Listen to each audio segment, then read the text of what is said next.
Greg went to the window and saw three men, neighborhood thugs, on the stoop. One was carrying a length of pipe. Greg looked back toward Lemon Brown, who moved quietly across the room to the window. The old man looked out, then beckoned frantically for Greg to follow him. For a moment, Greg couldn't move. Then he found himself following Lemon Brown into the hallway and up the darkened stairs.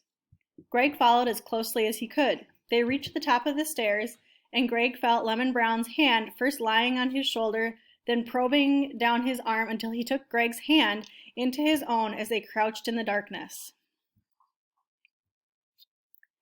Paragraph 50. "They's bad men," Lemon Brown whispered. His breath was warm against Greg's skin. "Hey, Ragman," a voice called. "We know you in here. What you got up under them rags? You got any money?" Silence. "We don't want to have to come in and hurt you, old man, but we don't mind if we have to." Lemon Brown squeezed Greg's hand in his own hard, gnarled fist. There was a banging downstairs and a light as the men entered. They banged around noisily, calling for the ragman. "We heard you talking about your treasure," the voice was slurred. "We want to see it, that's all." "You sure he's here?" One voice seemed to come from the room with the sofa. "Yeah, he stays here every night." "There's another room over there. I'm going to take a look. You got the flashlight?" "Yeah, here, take the pipe too." Greg opened his mouth to quiet the sound of his breath as he sucked it in uneasily. A beam of light hit the wall a few feet opposite him, then went out. "Ain't nobody in that room," a voice said. "You think he gone or something?" "I don't know," came the answer. "All I know is that I heard him talking about some kind of treasure. You know they found that shopping bag lady with that load of money in one of her bags." "Yeah, you think he's upstairs?" "Hey, old man, are you up there?" Silence. "Watch my back. I'm going up." There was a footstep on the stairs, and the beam from the flashlight danced crazily along the peeling wallpaper. Greg held his breath. There was another step and loud crashing noise as the man banged the pipe against the wooden banister. Greg could feel his temples throb as the man slowly neared them. Greg thought about the pipe, wondering what he would do when the man reached them, what he could do. Then Lemon Brown released his hand and moved towards the top of the stairs. Greg looked around and saw stairs going up to the next floor. He tried waving to Lemon Brown, hoping the old man would see him in the dim light and follow him to the next floor. Maybe, Greg thought, the man wouldn't follow them up there. Suddenly, though, Lemon Brown stood at the top of the stairs, both arms raised high above his head. Paragraph 70. "There he is," a voice cried from below. "Throw down your money, old man, so I won't have to bash your head in." Lemon Brown didn't move. Greg felt himself near panic. The steps came closer, and still Lemon Brown didn't move. He was an eerie sight, a bundle of rags standing at the top of the stairs, his shadow on the wall looming over him. Maybe, the thought came to Greg, the scene could be even eerier. Greg wet his lips, put his hands to his mouth, and tried to make a sound. Nothing came out. He swallowed hard, wet his lips once more, and howled as evenly as he could. "What's that?" As Greg howled, the light moved away from Lemon Brown, but not before Greg saw him hurl his body down the stairs at the men who had come to take his treasure. There was a crashing noise, and then footsteps. A rush of warm air came in as the downstairs door opened. Then there was only an ominous silence. Greg stood on the landing. He listened, and after a while there was another sound on the staircase. "Mr. Brown?" he called. "Yeah, it's me," came the answer. "I got their flashlight." Greg exhaled in relief as Lemon Brown made his way slowly back up the stairs. "You okay?" "Few bumps and bruises," Lemon Brown said. Paragraph 80. "I think I'd better be going," Greg said, his breath returning to normal. "You better leave too, before they come back." "They may hang around for a while," Lemon Brown said, "but they ain't getting their nerve up to come in here again. Now with the crazy ragman and the howling spooks. Best you stay a while till the coast is clear. I'm heading out west tomorrow, out to St. Louis." "They were talking about treasures," Greg said. "You really have a treasure?" "What I tell you? Didn't I tell you every man got a treasure?" Lemon Brown said. "You want to see mine?" "If you want to show it to me," Greg shrugged. Let's look out the window first, see what them scoundrels be doing, Lemon Brown said. They followed the oval beam of the flashlight into one of the rooms and looked out the window. They saw the men who had tried to take the treasure sitting on the curb near the corner. One of them had his pants leg up, looking at his knee. You sure you're not hurt? Greg asked Lemon Brown. Nothing that ain't been hurt before, Lemon Brown said. When you get as old as me, all you say when something hurts is, "Howdy, Mr. Payne. Sees you back again."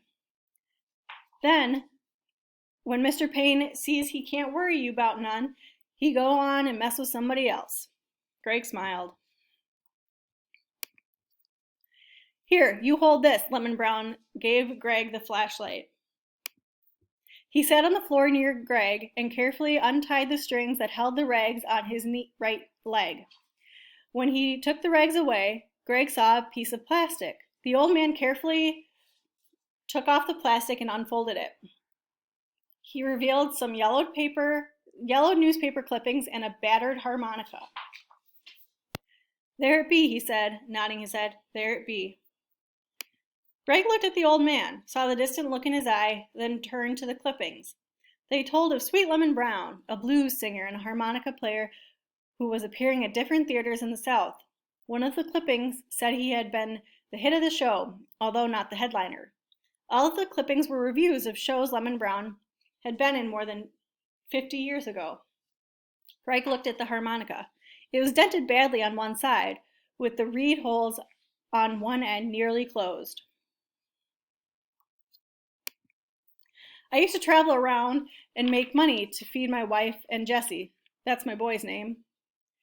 Used to feed them good, too. Then his mama died, and he stayed with his mama's sister.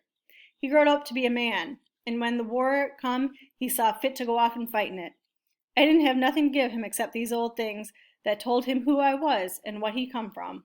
If you know your pappy did something, you know you can do something too. Paragraph 95. Anyway, he went off to war, and I went off, still playing and singing.